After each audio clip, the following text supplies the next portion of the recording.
తెలంగాణ గొంతుకే అజెండాగా పార్టీకి పూర్వ వైభవమే ధ్యేయంగా బీఆర్ఎస్ పార్టీ లోక్సభ ఎన్నికలకు సిద్ధమైంది. ఆ పార్టీ అధినేత కేసీఆర్ రాష్ట్ర వ్యాప్తంగా బస్సు యాత్రకు శ్రీకారం చుట్టబోతున్నారు. ఈ నెల 22 నుంచి మే 10 వరకు బస్సు యాత్ర షెడ్యూల్ ఖరారైంది.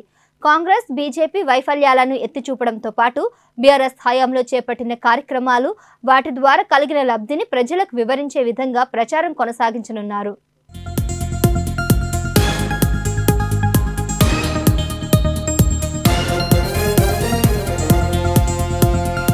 తెలంగాణ వ్యాప్తంగా కేసీఆర్ చేపట్టే బస్సు యాత్రకు బీఆర్ఎస్ పార్టీ చకచక ఏర్పాట్లు చేస్తుంది. ఇందులో భాగంగా కేసీఆర్ బస్సు యాత్రకు అనుమతిపై రాష్ట్ర ఎన్నికల ప్రధానాధికారి వికాస్ రాజ్ను బీఆర్ఎస్ నాయకులు కలిశారు. బస్ యాత్ర వివరాలను వికాస్ రాజ్కు అందజేశారు. ఈ నేపథ్యంలో యాత్రకు సంబంధించి భద్రతా చర్యలు తీసుకోవాలని విజ్ఞప్తి చేశారు. యాత్రకు పోలీసుల సహకారం అందించేలా చూడాలని కోరారు. ఎన్నికలు పారదర్శకంగా, ప్రశాంతంగా జరిగేలా చూడాలని కోరారు.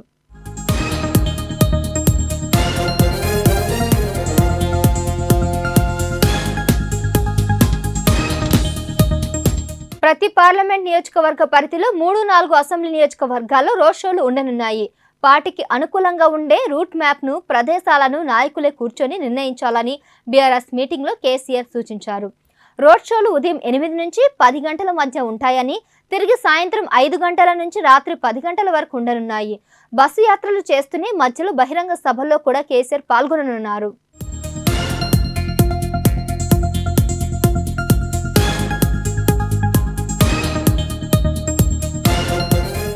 ఇక ఇదే అంశంపై మరింత సమాచారం మా ప్రతినిధి ప్రశాంత్ అందిస్తారు. చెప్పండి ప్రశాంత్, కేసీఆర్ బస్సు యాత్రలకు సంబంధించి అప్డేట్స్ ఏంటి? సహస్రం, మీరు చెప్పినట్టుగానే కేసీఆర్ ఒక వ్యూహాన్ని రచిస్తున్నట్టు తెలుస్తూ ఉంది. ఎందుకంటే ఎక్కడ పోగొట్టుకున్నామో అక్కడే వెతుక్కోవాలి, అక్కడే గెలవాలనేది కూడా కేసీఆర్ ఆలోచిస్తున్నారు. ఎందుకంటే గతంలో తెలంగాణ ఉద్యమానికి ముందు దక్షిణ తెలంగాణ అంతా కూడా ఒక కాంగ్రెసు, అదేవిధంగా కొంత కమ్యూనిస్టుల ప్రభావం ఉండేది. ఆ తర్వాత తెలంగాణ ఉద్యమం స్టార్ట్ అయినప్పటి నుండి ఇక దక్షిణ తెలంగాణలో కూడా ప్రధానంగా టీఆర్ఎస్ హవా కొనసాగింది. అంటే ఇప్పుడు ప్రస్తుతం ఉన్న బీఆర్ఎస్ పార్టీ హవానే కొనసాగింది.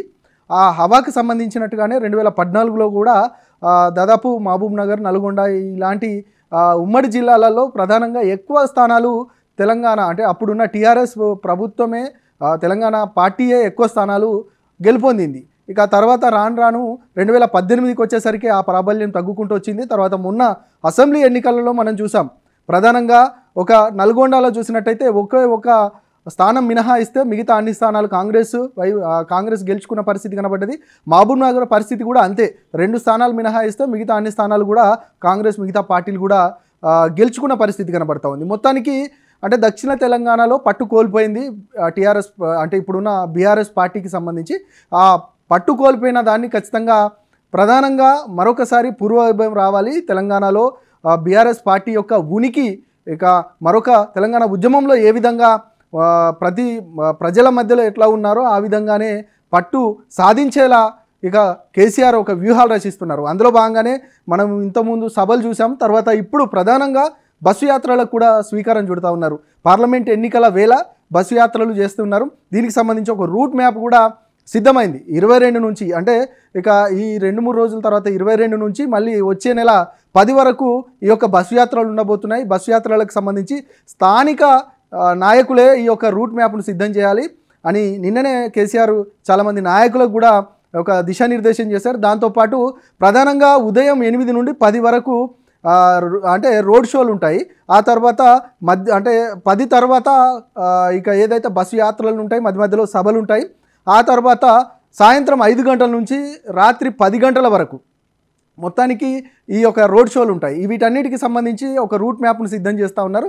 దీంతోపాటు ప్రధానంగా వీటన్నిటికీ అనుమతుల కోసం ఇప్పటికే బీఆర్ఎస్ నాయకులు కూడా పోయి ఎన్నికల ప్రధాన అధికారికి సంబంధించి వికాస్ రాజ్కి కూడా ఒక వినతి పత్రం కూడా అందించారు. ఖచ్చితంగా ఏదైతే మిగతా రక్షణకు సంబంధించి, వాటికి సంబంధించి భద్రత విషయాలపైన ఈ ఈసీ కూడా మాకు సహకరించాలి అంటే ఒక వినతి పత్రం కూడా ఇచ్చిన పరిస్థితి కనబడ్డది. మొత్తానికి పర్మిషన్ కోసము వికాస్ రాజ్కు ఒక పత్రాన్ని కూడా ఇచ్చిన పరిస్థితి కనబడతా ఉంది.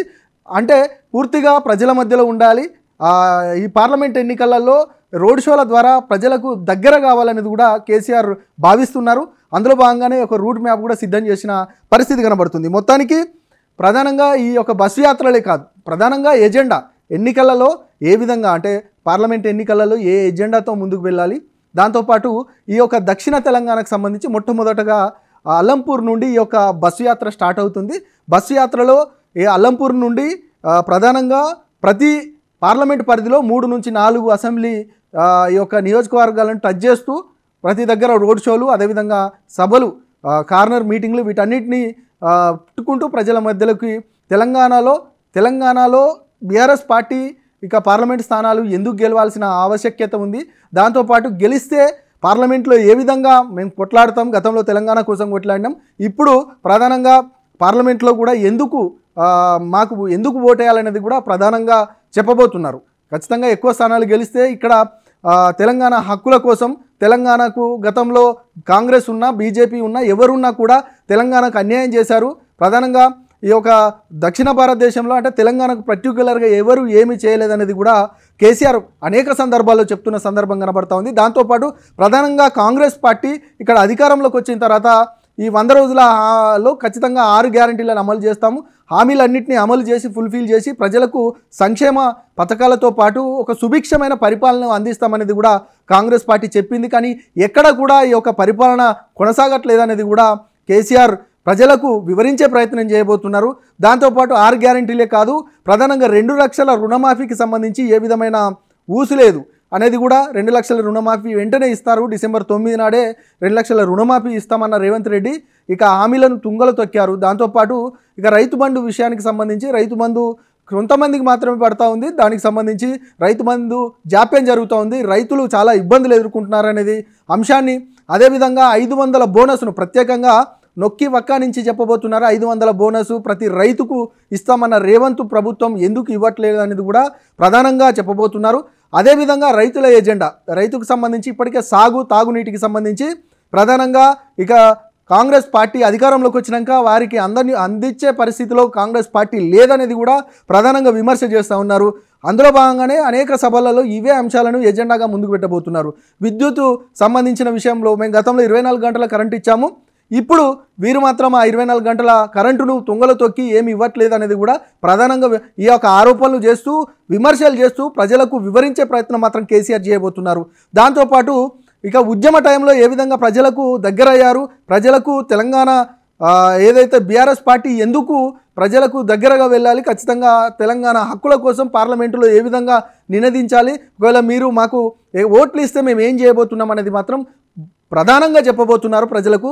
అందులో భాగంగానే ఈ యొక్క బస్సు యాత్రలు ఉండబోతున్నాయి. ఆ బస్సు యాత్రకు సంబంధించి ఇప్పటికే రూట్ మ్యాప్ సిద్ధంగా అయింది, దానికి సంబంధించిన పర్మిషన్ కోసం కూడా ఎన్నికల అధికారికి చెప్పడం జరుగుతుంది. మొత్తానికి ఒకవైపు లోక్సభ అంటే అసెంబ్లీ ఎన్నికలలో ఓటమి తర్వాత పార్టీ ఇక డౌన్ ఫాల్ అవుతూ ఉంది. పార్టీకి సంబంధించి అనేక మంది ఎమ్మెల్యేలు అదేవిధంగా ఎంపీలు కూడా ప్రధానంగా వివిధ పార్టీలకు వెళ్తున్న సందర్భం కూడా కనబడతా ఉంది. పార్టీ ఇక ఉండదు అనేది కూడా ప్రధాన ప్రభుత్వం ప్రభుత్వం ఆరోపణలు చేస్తూ ఉంది. దాంతోపాటు బీజేపీ కూడా ప్రధానంగా ఇక బీఆర్ఎస్ పార్టీ కనుమరుగైపోతుందన్న నేపథ్యంలో మరొకమారు వీరందరినీ కాపాడుకునే ప్రయత్నం కేసీఆర్ చేయబోతున్నారు. దాంతోపాటు ప్రధానంగా తెలంగాణ ఉద్యమంలో ఏ విధంగా ప్రజలకు దగ్గర వెళ్ళారు, ప్రజల ఎజెండాగా ఏ విధంగా ముందుకెళ్లారనేది కూడా మనం చూసాం. ఆ ఎజెండానే ముందుకు పెట్టబోతున్నారు. ఇక ఎవరు పార్టీలో ఉండకపోయినా కూడా పార్టీని ముందుకు తీసుకెళ్ళాలి. పార్టీ రానున్న రోజులని మనం నిన్ననే చూసాము. ఇక ఏదైతే రానున్న 5 ఏళ్లలో కూడా పార్టీ మనదే, ఇక ఖచ్చితంగా అధికారంలోకి మనమే రాబోతున్నాం, పార్టీ భవిష్యత్తు కూడా అద్భుతంగా ఉండబోతుంది అనేది కూడా చెప్పిన సందర్భం కనబడుతుంది. అంటే ఒకవైపు ఎమ్మెల్యేలను కాపాడుకునే ప్రయత్నం, ప్రజల మధ్యలోకి వెళ్తే మేము ఏం చేయబోతున్నాం అనేది ఒక ప్రయత్నం చేస్తూ ఉంటే ఎమ్మెల్యేలకు అందరికీ ఎమ్మెల్యేలకు ఎంపీలకు ఏం చెప్పబోతున్నారంటే పార్టీ రానున్న రోజులు మనవే కాబట్టి మీరు ఇందులోనే ఉండాలని ఒక ఇండికేషన్ ఇవ్వబోతున్నారు. దాంతోపాటు ప్రజలకు చెప్పబోతున్నారు. వీటన్నిటినీ ప్రధానంగా కూలంకషంగా పార్టీని పటిష్టం చేయడానికి ఒక వ్యూహరచన మాత్రం కేసీఆర్ చేస్తున్న పరిస్థితి కనబడుతుంది. మొత్తానికైతే పార్లమెంట్ ఎన్నికలలో మాత్రం ఒక ధీటైన జవాబు ఇవ్వాలి కాంగ్రెస్ పార్టీకి, బీజేపీ పార్టీకి అనేది మాత్రం కేసీఆర్ గంటాపదంగా ఇటు నాయకులకు అదేవిధంగా కార్యకర్తలకు దిశానిర్దేశం చేస్తూ ఉన్నారు. దాంతోపాటు ప్రజలకు వివరించే ప్రయత్నం మాత్రం ఈ యొక్క బస్ యాత్రల ద్వారా చేయబోతున్నట్టు ప్రధానంగా మనకు తెలుస్తూ ఉంది.